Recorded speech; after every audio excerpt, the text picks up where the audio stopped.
But that was when I dedicated the rest of my career to financial literacy and financial education. And my passion comes from anger that we're not teaching our kids about money in school. And that passion from 1992 is as bright today as it was then. Welcome to the I Own It podcast with Ben Reinberg. Welcome, everyone, to the Ben Reinberg I Own It show. Today is a very special day for me, and I'm going to explain why. I was in my 20s, and I was lost, and I didn't know where to turn to. I'm an entrepreneur, didn't know what I wanted to do, how I was going to start a business, where the direction my life was, how I would create a family, and how I would create an empire.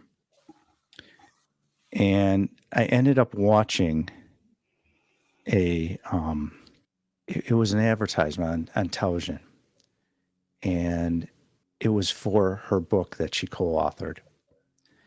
And I ordered it, and the advertisement kept looping and looping. And I was up, it was midnight, it was late. I was just coming up with ideas of what do I want to do with my life. So I ordered this book, and it was back in the early 90s, and that was way before the internet was prevalent. And I remember waiting for the book, and it came a week later, and I read it. I read the whole book through the night. Next day, I read it again. And I said to myself, I said, this is what I want to do, and this is who I want to be. And it was this woman that inspired me.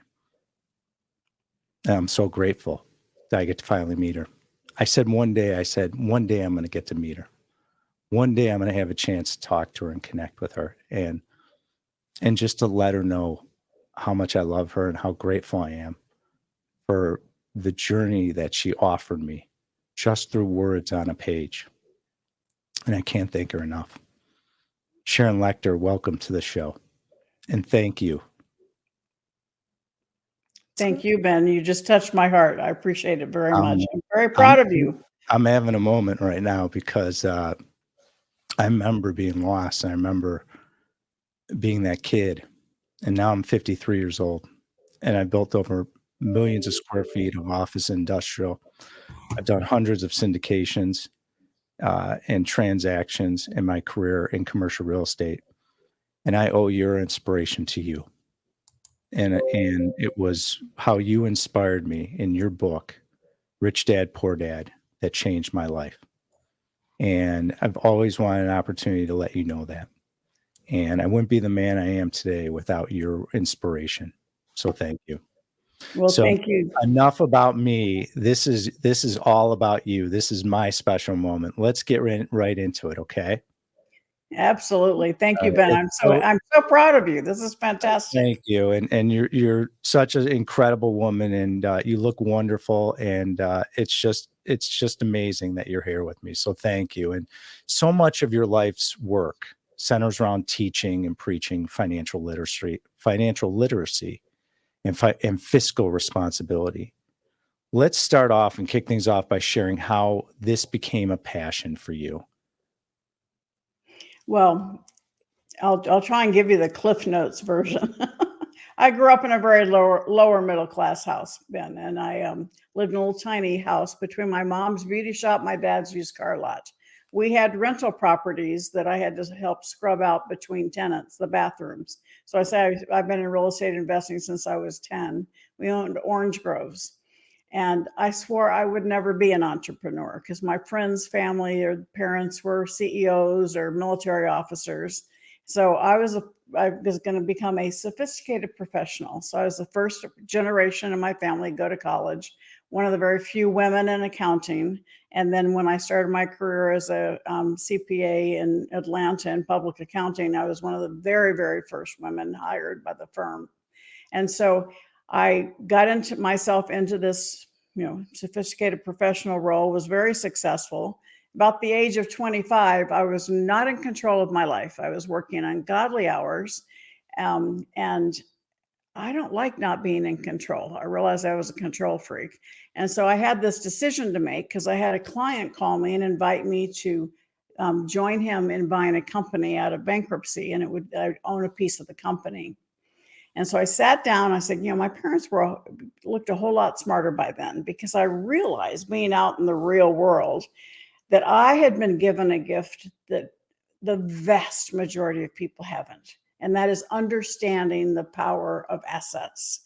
And instead of spending your time for money, let's invest your time in buying, building, creating income producing assets. And that gift was just in my veins, because that's how I was raised. We talked about things like cash flow, appreciation, taxes at the dinner table. So I learned this just as I was, and I realized most people, 99% of people don't get it. And if they need more money, they're going to get a second job, or they're going to ask for overtime. And so it was my mission to actually help people understand that concept from the age of 25.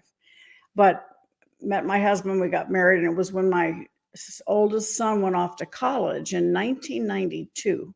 He left in September, came home in December, and told us he was in credit card debt. Now, we didn't even know he had a credit card. He got to campus, and there were tables saying free pizza, free money, free t-shirt, free money. He had a really good time his first semester in college. And so that was December of 1992 when he came home and asked us to bail him out, which we refused to do. He had to work a long time to get himself out of debt. But that was when I dedicated the rest of my career to financial literacy and financial education. And my passion comes from anger that we're not teaching our kids about money in school. And that passion from 1992 is as bright today as it was then. In fact, tomorrow I meet with the state treasurer and head of the superintendent of education here in Arizona, again, continuing to push for financial education in schools. Sharon Lechter, you've been so successful at helping so many people. What are some of the keys you've done to help so many people? Well, I'm now working on my 28th book. So I teach people the importance of intellectual property. Everybody watching and listening to this right now, you were made uniquely to be you. You're a perfect rendition of yourself. Don't try to be me. Don't try to be Ben. Be the best person yourself, which means own it. All right. I love it. Own it. Own yourself. Own your destiny. Own your power, and figure out what your purpose is. That definite purpose. And I think that's my superpower, Ben, is getting to people to move from employee mindset to one of an entrepreneur mindset and a business owner and investor. My superpower is getting to people understand that they need to stop worrying about what they're doing. They need to get their time back. So it's not what you do for your paycheck that makes a difference. It's what you do with your paycheck that determines your future. Are you spending every dollar that comes into your hand? Or with every dollar that comes in, you're saying, how can I employ this in an asset? And then the cash flow from that asset I can use to buy my toys. And that whole mindset shift from scarcity to abundance is my number one goal in life. And I'm so thrilled for you to say the way you did, that I inspired you, because so many people come up to me and say, you changed my life. And I'm just so grateful for them to say that. But I stop them and I go, wait a minute. I am so thrilled that something I wrote inspired you. But I want you to own the fact that you took action. You were inspired by what I wrote and you took action. There's millions of people out there that have read the book and never did anything with it. And so I want people to feel good about the actions that they took. And as you would say, own it. So I did. And I remember reading it and the inspiration you provided. Why are so many people bad with money, Sharon? I mean, do you believe it's teachable with better education and cultural values? Or do you think there just might also be a money gene that some people truly just don't have?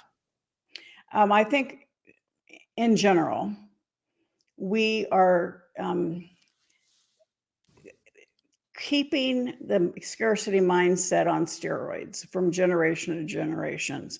So every time I ask people, and it doesn't matter what language they speak or what country they're in, I go, what did your parents say about money? And it's like, pinch your penny, save for a rainy day. Money doesn't grow on trees. We can't afford it. So think about, as you growing up, you hear this money negative, money negative, money negative. No wonder our subconscious becomes afraid. We're afraid we're never going to have enough money. And then when you're fortunate enough to build some success in your life, if you don't deal with that mindset, then you're fearful you're going to lose it.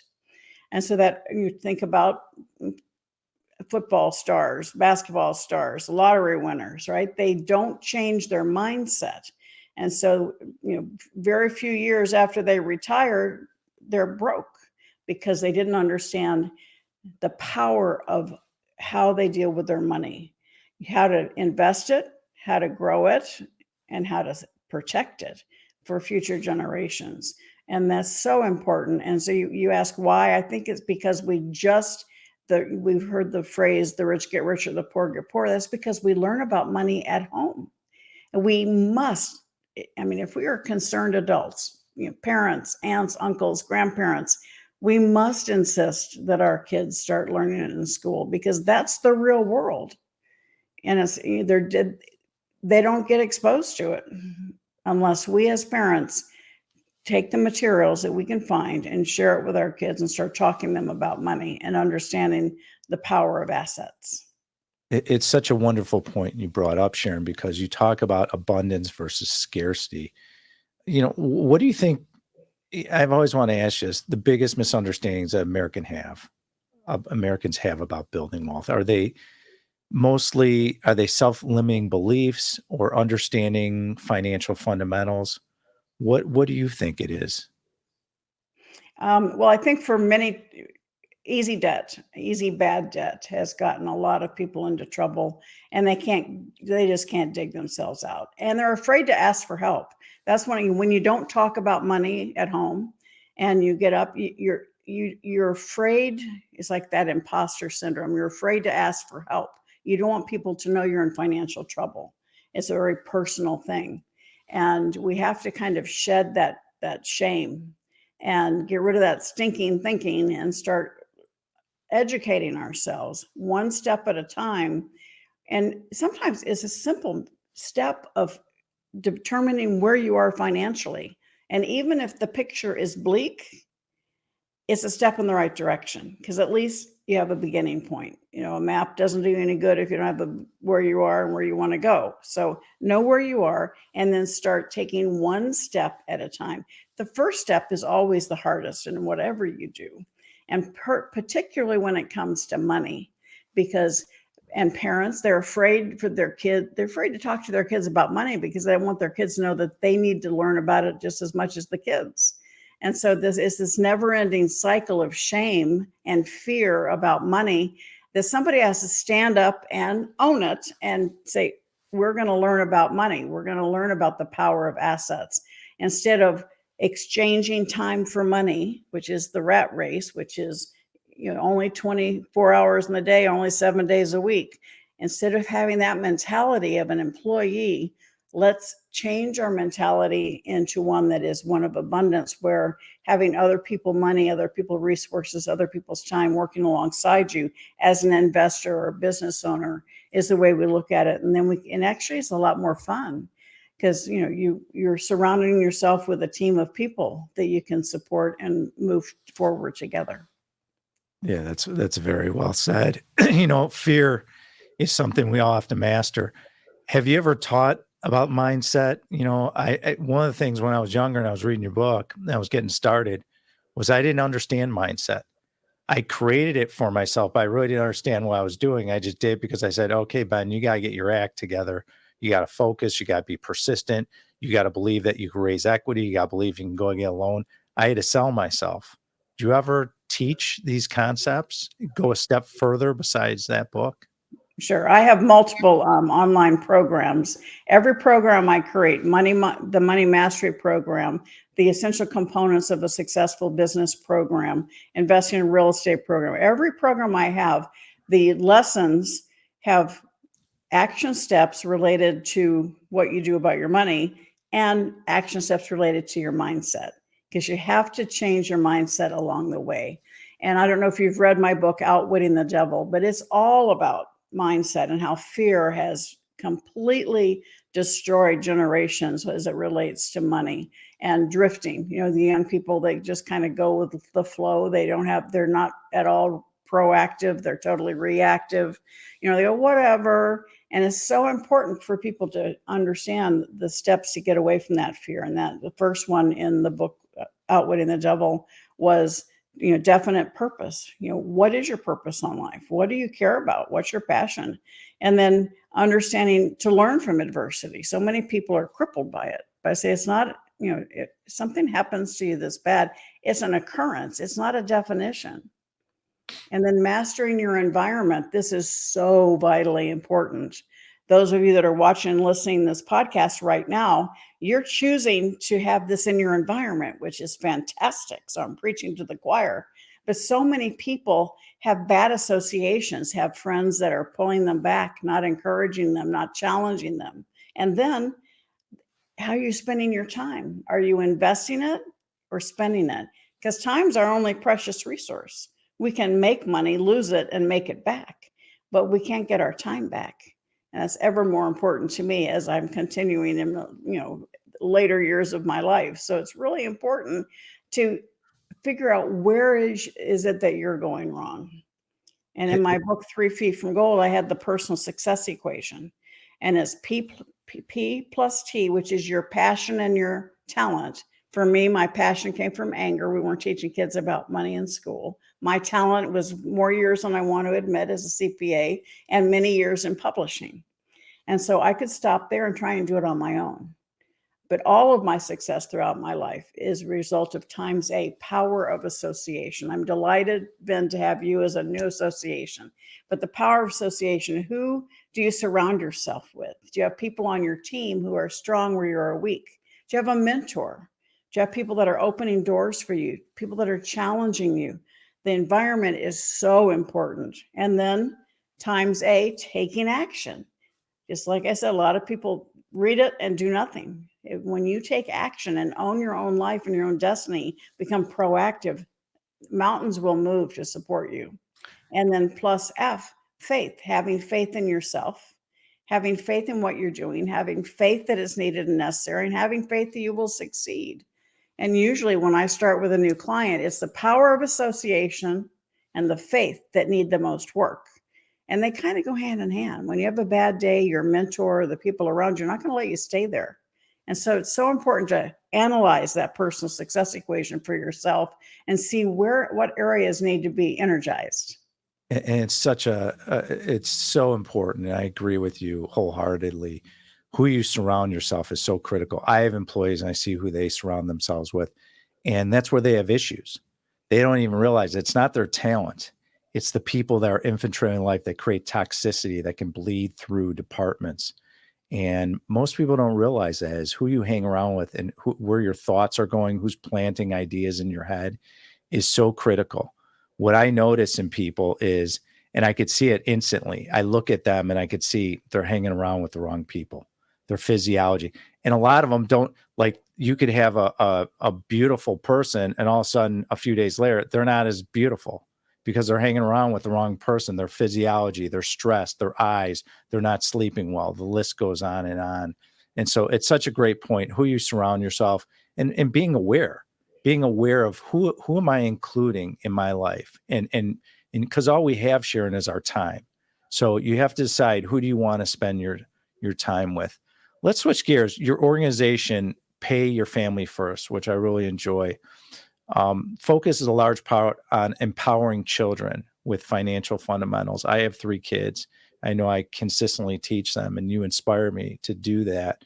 What are the key things you encourage parents to do? Or are there anything you do now to teach something that, differs from an approach you took when you were raising your kids? Well, certainly the things that I've learned along the way. I created a board game called Thrive Time for Teens. That's really perfect for kids 8 to 20. And it's got a lot of humor in it, and it's situational based that teaches them that the choices they make, both with how they spend their time and their money, will drive them towards success or not. And so it's just been an incredible tool to open kids' eyes up to the world of finances and personal finance and assets, because I talk about passive and active businesses, real estate, stocks. So it's an opportunity to just educate them on the language of money. That's so important because people don't get the language of money, and then they get into real estate and somebody says cap rate and they glaze over. They have no idea what it is. And so that language of money is very important. And then I have another program that's called the Guide at the Biz Kit that helps kids set up and start their own business. And they can go through it and they fill out these worksheets. And when they're done, they pull it together and it's a business plan. So it helps them understand how to build the business, how to start the business, how to, account for the business, and how to share that business. And so it's just, really fun, because when I find a gap in this, every successful business solves a problem or serves a need. And certainly we have a lot of problems and needs as it relates to the economy right now. But one of the biggest gaps we have is that financial education for kids. And that's where a lot of my focus is right now. And we have to start moving the dial and changing it, because there is no safe, secure job anymore. And so if you care about your kids, you're going to want to give them the tools to not just survive, but to actually know how to make money, because financial education is the gift of a lifetime. It's the gift that just keeps giving, because once you figure out how to make money, you're off. I don't believe you talk much about your personal investing philosophy. Is there anything you feel comfortable sharing about how you invest and build your wealth? Sure, absolutely. Financial planners talk about diversification. Usually diversification is about across paper assets, stocks, bonds, mutual funds. I teach diversification across asset categories. So I have significant real estate holdings. Most of that now is passive. I do invest in a lot of long-term forward-moving communities. I have investments in a lot of multi-housing that are syndications that I no longer am hands-on that, and which is just great with me. And then I have a lot of businesses that my husband and I own, and a lot of intellectual property, obviously with my 28th book in process, but as well as other programs and things that are providing resources to people available to them 24/7, so you don't have to be there. And that's part of the idea of owning a job. Do you own a job or do you own a business? If you want a true business, you're going to create it so it can operate with or without you. What attracted you to getting involved, speaking of business and books, which you're an expert at? What attracted you to get involved with the Napoleon Hill Foundation? Did you read his books when you were younger? So when did you become a believer in the Think and Grow Rich philosophy? That's a great question. I read Think and Grow Rich when I was 19. One of my college professors recommended. I didn't realize the impact it had on my life until I was in my 30s. And I got to know the Don Green, who's executive director of the foundation, through the book fair, because I'd be there with the Rich Dad team and he'd be there with the Napoleon Hill Foundation. So we became very good friends. And then when I made the decision to leave the Rich Dad organization in 2007, it took him a few months to find out about it. But in March of 2008, he reached out to me. And of course, we know what was happening to the economy in 2008. And he said, we need to revitalize the teachings of Napoleon Hill, and asked me to step in and help do that. And it was a huge honor, because I just built the largest personal finance brand, and then to be asked to step into the world's largest personal development brand. So I've written 4 books in cooperation with the foundation. It's just been an incredible relationship opportunity. And, at the time, a lot of people did not know who Napoleon Hill was or Think and Grow Rich. And so it was our opportunity to revitalize his teachings. I want to talk to you more about some of your key teachings. And stuff that really touched me in the years. One particular that resonates with me, and I wrote this down the other day, is turning obstacles into opportunities. When you're in commercial real estate, you are going to see some obstacles thrown at you. And I can tell you from firsthand experience, I always go back to this quote that you have. And earlier in my career, I had to learn the lesson the hard way many times. Do you think it's possible to teach someone to take this mindset or something that emerges naturally? Or is it only when the student is ready? Well, I think it's a combination, actually. Mhm. If you want to learn how to do something and with somebody that has that creative mindset, because to turn obstacles into opportunities, you have to have a creative mind. You see the problem, you identify the solution. All right. And so I'll go look at a piece of real estate that people will go, oh my God, I'm not going to touch it with a 10-foot pole. Well, I run the numbers in my head and I go, oh, invest 100K, get 300 back in profit. That works for me. So those kinds of things is you just have to, some people, the fear is so heavy that the first sight of a problem, they want to run away. And if you think you're going to get involved in a new business or you're going to get a new piece of real estate and it's going to be smooth sailing the whole time, good luck with that. There are always things you have to get through. And it goes back to that power of association, right? One of the reasons why I'm almost a total passive investor today is that my dear friends are the authorities and experts in creating whole new communities.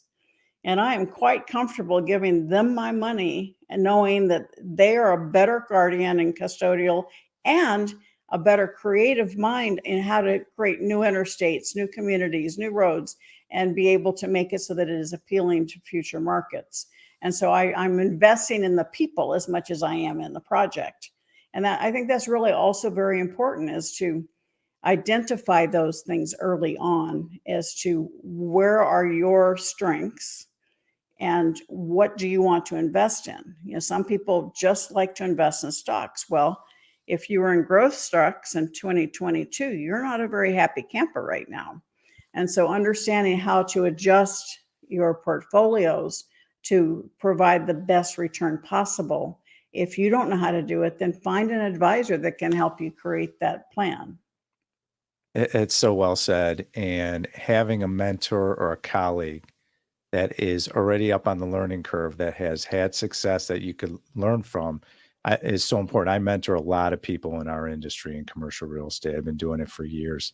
And you really, at the end of the day, Sharon, you have to be vulnerable. You Mhm. have to let people know, hey, I don't understand this. I don't know. Can you find a lender for me? How do I go and find assets to buy? How do I capitalize them? How do I find a good attorney, a good accountant? And so you touch on a good point, because you have to be vulnerable and let people know where you are at your career and your life. And And that's what not I did when I was a young man. Yeah, and not all mentors are made the same. So, and I'm going to say, I'm sure this is true for you. It's true for the people I invest with. Their number one priority is their investors. That's right. Most of them have lifelong friends that are investors with them, and people that start investing, they never take their money out. They're with them forever because they have that level of trust and confidence. And I know that they put their investors first. They don't take their money until we get our money. I mean, it's a beautiful plan. And so always find the mentor that is going to step into your world and support you, not just sell you something of theirs. And it's such an important making sure, because you're investing in people as well as projects when you are a passive investor. So don't just look at the numbers. They're very important. Believe me, coming from me, I can't believe I just said that. But know the numbers, but also know the people And and it's know such a it's their such a it's experience. such a great point. And at Alliance, we don't take anything until we sell. Our investors get the cash flow, they get preferred return, and it's created a lot of success because we always put our investors first. I have a saying, and you can use it if you want. You have to value every single penny everyone's ever earned that invests with you. So I give an example. Imagine the young man or woman who gets into business, works, grinds, earns money, and then trusts you with their money that they work so hard at. Maybe they got up, maybe I'm from Chicago. Maybe they took the train downtown to work and had a slug through the cold and in winter seasons.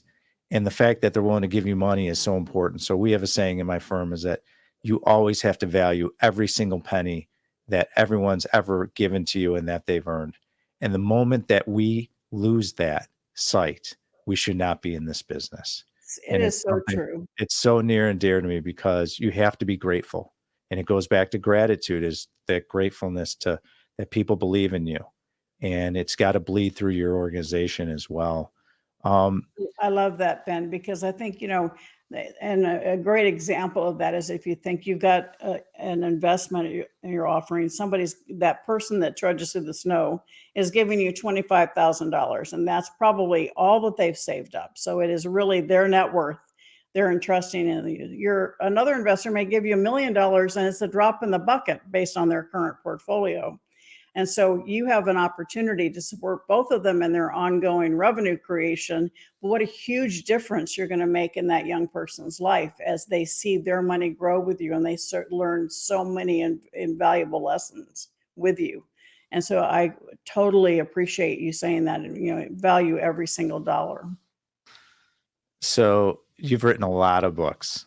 What's your favorite book of all time that you've ever read? I always answer that with the same response, the next one. They're all different. It's like, which child is your favorite? And a lot of people say, well, I know which child's my favorite, but I will recommend different books for different people. So like the younger generation, I said, don't read Think and Grow Rich until you read Outwitting the Devil. Start with that one and then go to Think and Grow Rich. For women, Think and Grow Rich for Women is by far a great place to start, just to help you with your mindset and to realize you're not alone. And we're out here to support you every step of the way. 3 Feet from Gold is great for business owners that just get stressed out and can go through those valleys, and how to persevere and keep going because you're only 3 feet from gold. So every book is slightly different, but I'm always excited about the next one that I'm working on. So my last book was Exit Rich, which was with Inc. magazine and Michelle Seller Tucker. And it's about building a business that truly is a business that has the ability to not just be successful, but sustainable and scalable and ultimately saleable.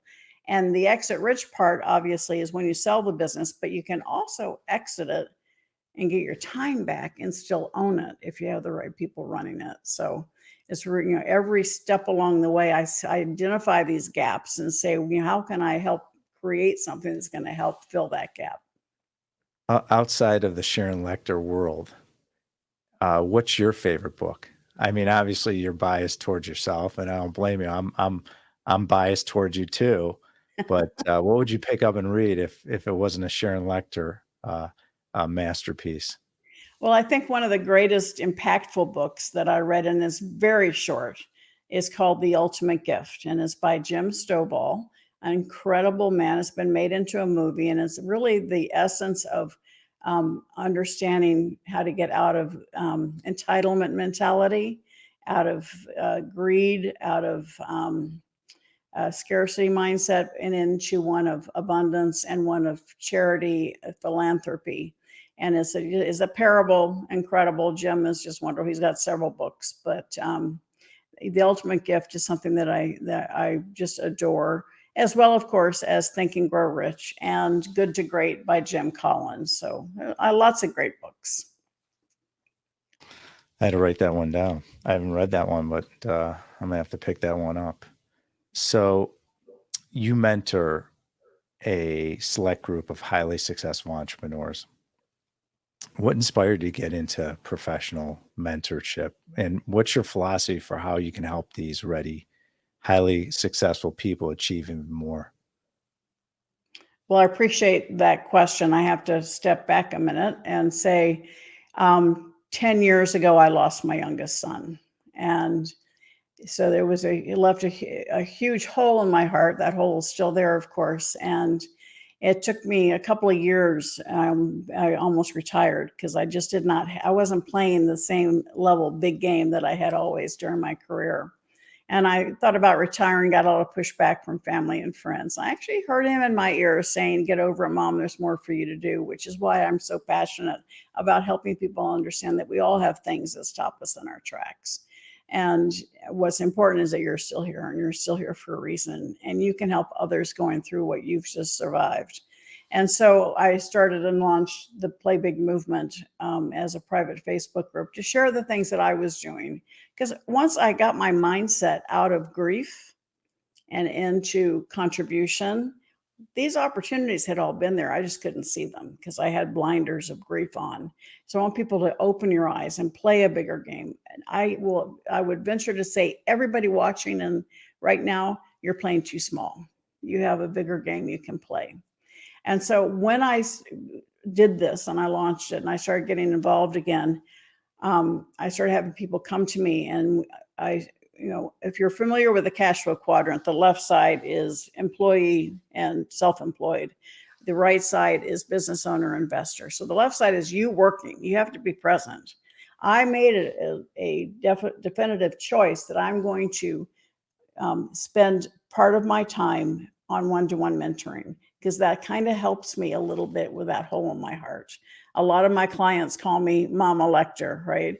And I step into their world and help them identify gaps, help them identify potential strategic alliances, partners, power of association, and I help them move in that direction to put them in a position of highest and greatest potential.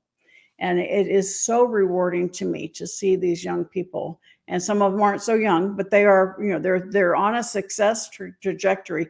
They've recognized the need for having a mentor who's been there, done that. And I'm so proud of all of them. And it's something that it really fills my heart when in doing the one-on-one mentoring. Did that answer your question? Yeah, that was abundance, as we say.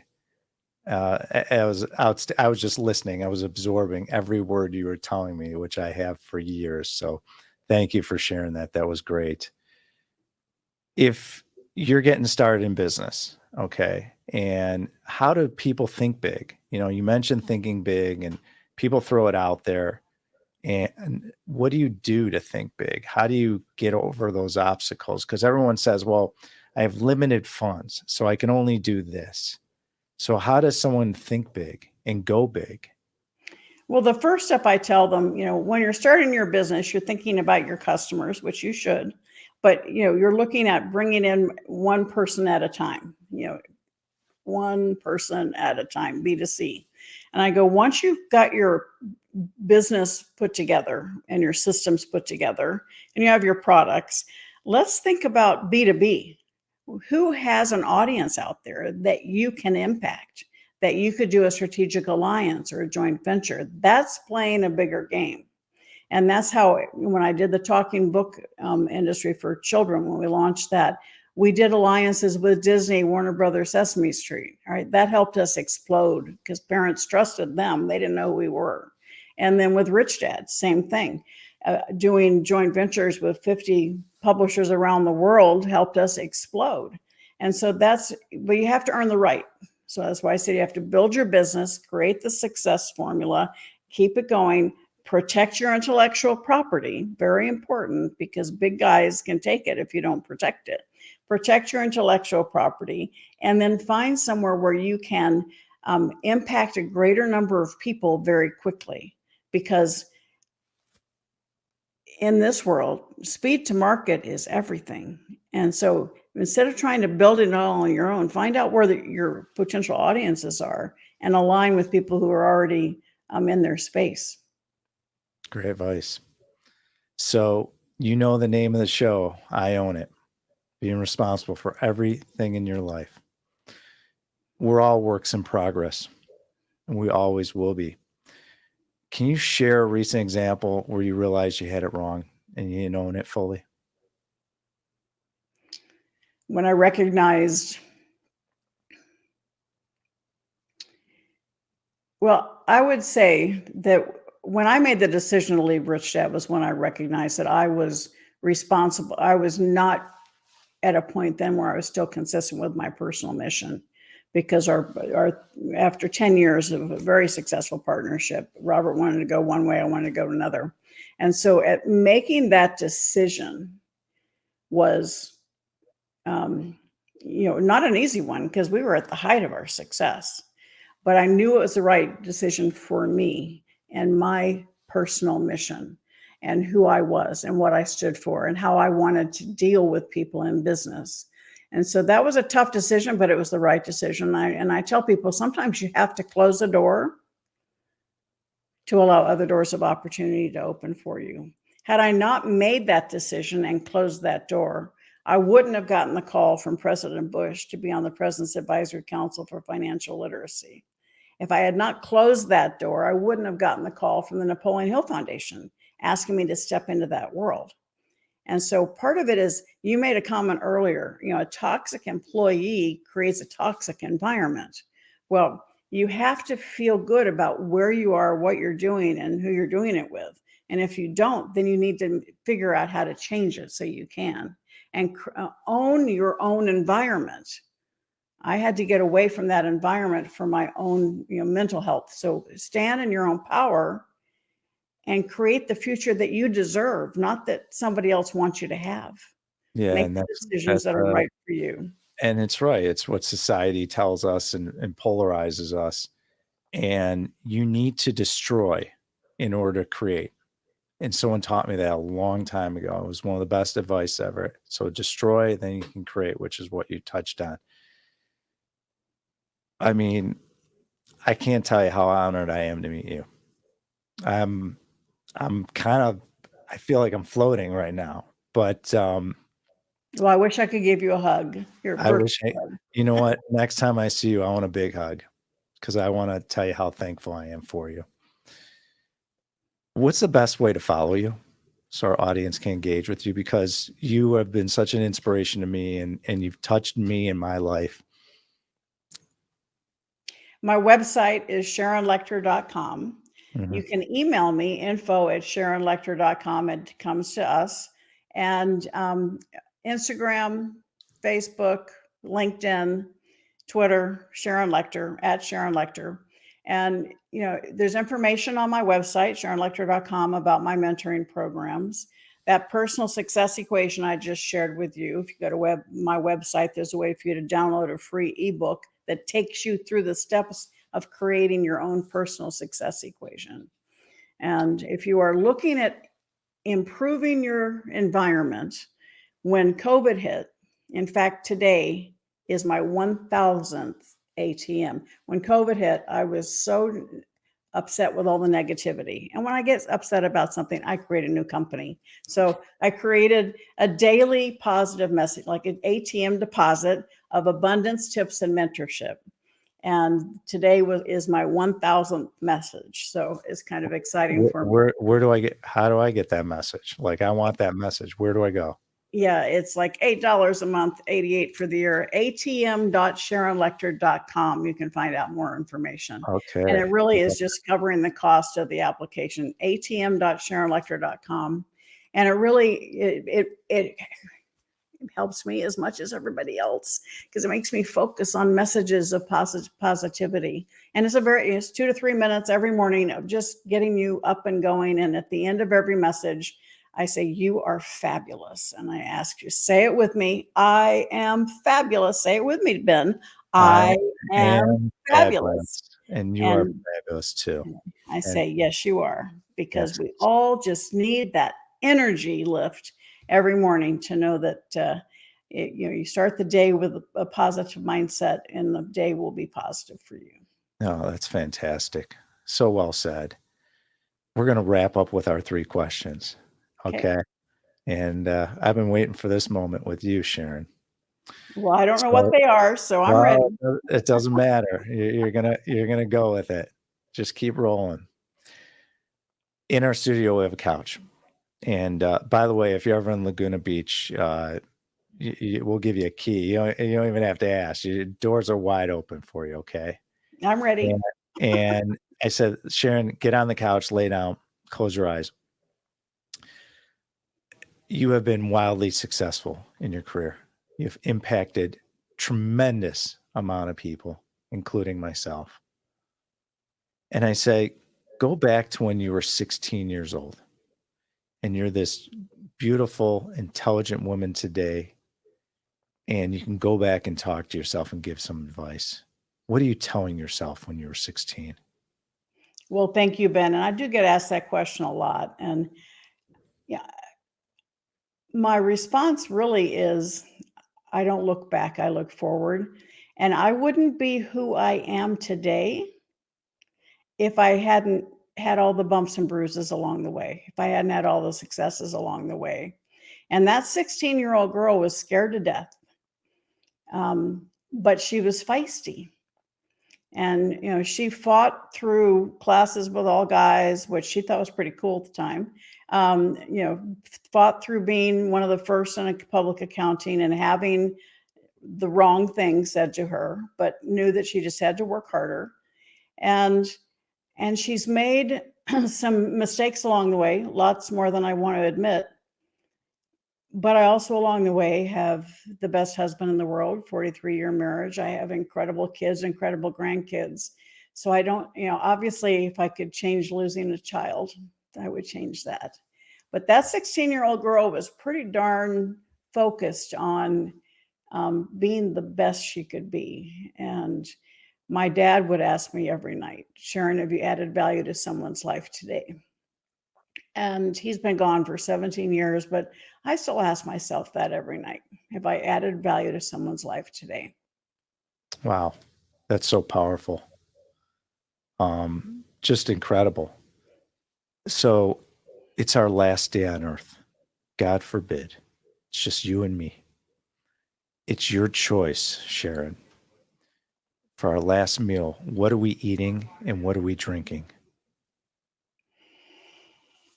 Well, my last meal would be a medium rare T-bone. Ooh. And probably ended up with a little piece of cheesecake or maybe carrot cake, my two favorite desserts. Oh, I love carrot cake. And I would probably be drinking Rombauer Chardonnay. Okay. I'm rolling with you. I love that. So in our studio, we have a grand piano, we have drum set, and we have electric guitars.